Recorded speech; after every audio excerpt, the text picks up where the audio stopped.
नमस्कार। प्रादेशिक समाचार के साथ मैं कामिनी। पहले मुख्य समाचार। प्रधानमंत्री नरेंद्र मोदी कल पूर्वाह्न 11 बजे आकाशवाणी से मन की बात कार्यक्रम में देश विदेश के लोगों से करेंगे अपने विचार साझा। चुनाव आयोग ने 13 नवंबर को होने वाले मतदान के लिए घर घर जाकर मतदाता सूची पर्ची बांटने का काम आज से किया शुरू। 5 नवंबर तक चलेगा यह अभियान। स्वतंत्र और निष्पक्ष चुनाव संपन्न कराने के लिए झारखंड से जुड़े बिहार, पश्चिम बंगाल, छत्तीसगढ़, ओडिशा और उत्तर प्रदेश के सीमावर्ती इलाकों में नक्सलियों के खिलाफ चलाया जाएगा संयुक्त अभियान। और कमजोर हुआ चक्रवात दाना का असर, राज्य के कई हिस्सों में हो रही हल्की बारिश। मौसम विभाग का पूर्वानुमान, अगले 4 दिनों तक मौसम में नहीं होगा कोई बड़ा बदलाव। और अब समाचार विस्तार से।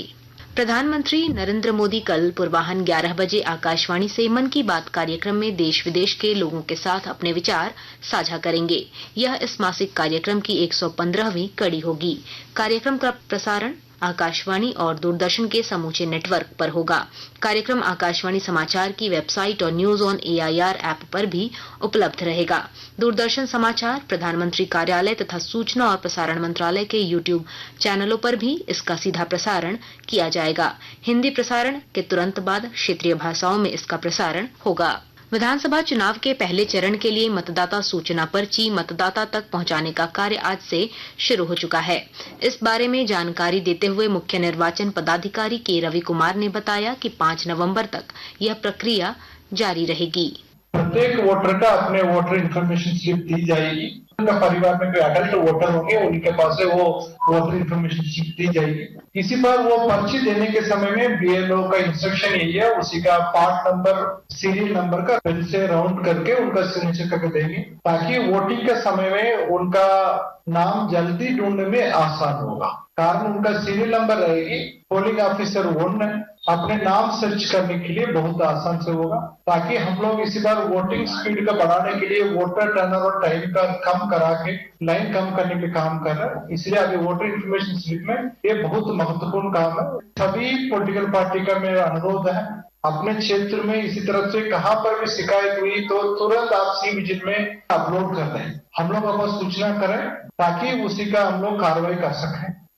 राज्य की अपर मुख्य निर्वाचन पदाधिकारी डॉक्टर नेहा अरोड़ा ने बताया कि अब तक कुल 805 प्रत्याशियों ने नामांकन का पर्चा दाखिल किया है।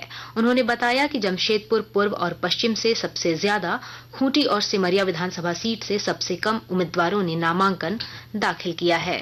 Total number of nominated candidates की संख्या 805 है। सबसे ज्यादा number of nominated candidates Jamshedpur east में 32 और जमशेदपुर वेस्ट में 32। सबसे कम नॉमिनेटेड कैंडिडेट की संख्या सिमरिया में 11 और खूंटी में 11। उन्होंने बताया कि आदर्श आचार संहिता उल्लंघन में अब तक 19 प्राथमिकी दर्ज की गई है। साथ ही कहा कि आदर्श आचार संहिता के उल्लंघन के मामले में आयोग ने राजनीतिक दलों और उनके उम्मीदवारों को एडवाइजरी दी है।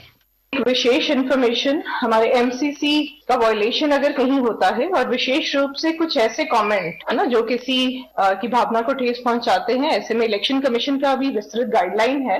अगर राजनीतिक दल और उम्मीदवारों को किसी भी तरह का इस तरह से बयान से परहेज करना है जिससे महिलाओं के सम्मान और प्रतिष्ठा के प्रतिकूल माना जा सकता है। इसके साथ और भी काफी सारी एडवाइजरीज हैं जो पॉलिटिकल पार्टीज को दी गई हैं कि मतदाताओं की जातिगत सांप्रदायिक भावनाओं के आधार पर कोई अपील नहीं की जाएगी। मतदाता को गुमराह करने के उद्देश्य से कोई भी गलत बयानबाजी नहीं करेंगे। दुमका जिले की 4 विधानसभा सीटों के लिए दूसरे चरण में होने वाले चुनाव को लेकर प्रमुख प्रत्याशियों की तस्वीर लगभग साफ हो चुकी है। विस्तृत ब्यौरा दे रहे हैं हमारे संवाददाता। दुमका जिले की 4 विधानसभा सीटों के लिए दूसरे चरण में होने वाले चुनाव को लेकर प्रमुख प्रत्याशियों की तस्वीर साफ हो चुकी है। भारतीय जनता पार्टी, झारखंड मुक्ति मोर्चा और कांग्रेस ने अपने उम्मीदवार उतार दिए हैं। भारतीय जनता पार्टी ने 4 में से 1 दुमका विधानसभा सीट के लिए अपने पिछले उम्मीदवार को बदल दिया है। वहीं झारखंड मुक्ति मोर्चा ने दुमका सीट से एक बार फिर निवर्तमान विधायक बसंत सोरेन को मैदान में उतारा है, जबकि जामा और शिकारीपाड़ा में उसने नए उम्मीदवार दिए हैं। जिले में कांग्रेस को यूपीए गठबंधन के तहत सिर्फ 1 सीट जरमुंडी मिली है, जहां से उसने बादल को उम्मीदवार बनाया है। वहीं प्रशासनिक तैयारियां जोरों पर हैं। RK नीरद, आकाशवाणी समाचार, दुमका। विधानसभा चुनाव को लेकर डीजीपी अजय कुमार सिंह ने बिहार, पश्चिम बंगाल, छत्तीसगढ़, ओडिशा और उत्तर प्रदेश के पुलिस अधिकारियों के साथ बैठक की। बैठक में मुख्य रूप से वामपंथी उग्रवाद के खिलाफ संयुक्त रूप से ऑपरेशन चलाने पर सहमति बनी।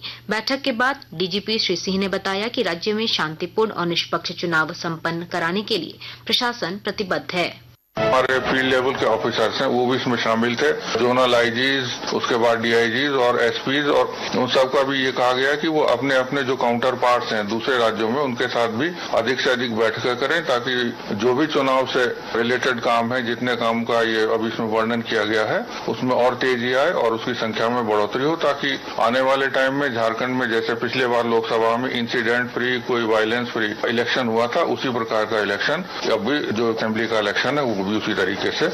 वहीं अपर मुख्य निर्वाचन पदाधिकारी डॉक्टर नेहा अरोड़ा ने रांची के धुर्वा में आयोजित प्रेस वार्ता में बताया कि अब तक लगभग 57 करोड़ के अवैध सामान और नकद बरामद किए गए हैं। सीजर की फिगर्स हैं। टोटल एजेंसी का सीजर है 57 करोड़ 66 लाख, जिसमें सबसे ज्यादा स्टेट पुलिस डिपार्टमेंट का सीजर है 47 करोड़ 3 लाख। आकाशवाणी के ताजा तरीन समाचारों के लिए आप हमारी वेबसाइट newsonair.gov.in पर लॉग ऑन कर सकते हैं। ताजा समाचार X handle @AIR news alerts और Facebook page All India Radio news पर भी उपलब्ध है। अब प्रादेशिक समाचार एकांश के X handle @AIR news _ Ranchi और फेसबुक, इंस्टाग्राम पेज तथा YouTube channel AIR news Ranchi पर भी हमारे बुलेटिन सुन सकते हैं। प्रादेशिक समाचार आप आकाशवाणी रांची से सुन रहे हैं। भाजपा नेता सीता सोरेन के खिलाफ कांग्रेस नेता इरफान अंसारी द्वारा दिए गए विवादित बयान पर केंद्रीय महिला एवं बाल विकास मंत्री अन्नपूर्णा देवी ने कड़ी आपत्ति जताई है। बहुत ही गलत टिप्पणी वहाँ पर सीता सोरेन के बारे में उन्होंने किया है। इससे ये स्पष्ट होता है कि कांग्रेस की मानसिकता क्या है। कांग्रेस के लोगों की मानसिकता कहीं भी ये महिला विरोधी है, ये युवा विरोधी है। हम विरोध करते हैं और निश्चित रूप से सभी महिलाओं से हम ये कहना चाहेंगे कि कांग्रेस के राज्य के मंत्री के रूप में जो उन्होंने बयान दिया है, महिलाओं को उसका विरोध करना चाहिए। बीजेपी के झारखंड चुनाव प्रभारी और केंद्रीय मंत्री शिवराज सिंह चौहान ने डॉक्टर इरफान अंसारी द्वारा दिए गए इस आपत्तिजनक बयान की कड़ी आलोचना की है। श्री चौहान ने मुख्यमंत्री हेमंत सोरेन से इरफान अंसारी को तत्काल अपने कैबिनेट से बाहर करने की मांग की है। श्रीमती सीता सोरेन जी, इनके बारे में इस तरह के शब्दों का इस्तेमाल, ये केवल उनका अपमान नहीं है, झारखंड की बहनों का, बेटियों का अपमान, भारत की नारी शक्ति का अपमान है। और जरा भी अगर शर्म है हेमंत सोरेन जी में, तो इरफान अंसारी को मंत्रिमंडल से निकाल के बाहर फेंकना चाहिए। भाजपा प्रदेश अध्यक्ष बाबूलाल मरांडी ने कांग्रेस विधायक इरफान अंसारी के हाल में दिए गए बयान की निंदा की है। वो समझ रहे थे कि हम जीत रहे हैं बड़ा आसानी से, लेकिन जैसे ही सीता सोरेन वहाँ गई, अब उनकी छटपटाहट देखने लगा। वो व्यक्ति पूरे परेशान हो चुके हैं। अब वो समझ चुका है कि इस बार चुनाव हम बुरी तरह से हारते हैं। जब कोई भी बुरी तरह से चुनाव हारते हैं तो इसी प्रकार के अनर्गल बातें किया करते हैं। मौसम विभाग ने कहा कि चक्रवात दाना के कारण बना दबाव उत्तरी ओडिशा के ऊपर कम दबाव वाले क्षेत्र में कमजोर हो गया है और अगले 12 घंटों के दौरान इसके और कमजोर होने की संभावना है। इधर राज्य के कई हिस्सों में दाना चक्रवात का असर अब भी बरकरार है। कई इलाकों में हल्की बारिश हो रही है। मौसम विभाग के अनुसार अगले 4 दिनों तक राज्य में छिटपुट बारिश होगी। मौसम में कोई बड़ा बदलाव नहीं होगा। अंत में मुख्य समाचार एक बार फिर। प्रधानमंत्री नरेंद्र मोदी कल पूर्वाह्न 11 बजे आकाशवाणी से मन की बात कार्यक्रम में देश विदेश के लोगों से करेंगे अपने विचार साझा। चुनाव आयोग ने 13 नवंबर को होने वाले मतदान के लिए घर घर जाकर मतदाता सूची पर्ची बांटने का काम आज से किया शुरू। 5 नवंबर तक चलेगा यह अभियान।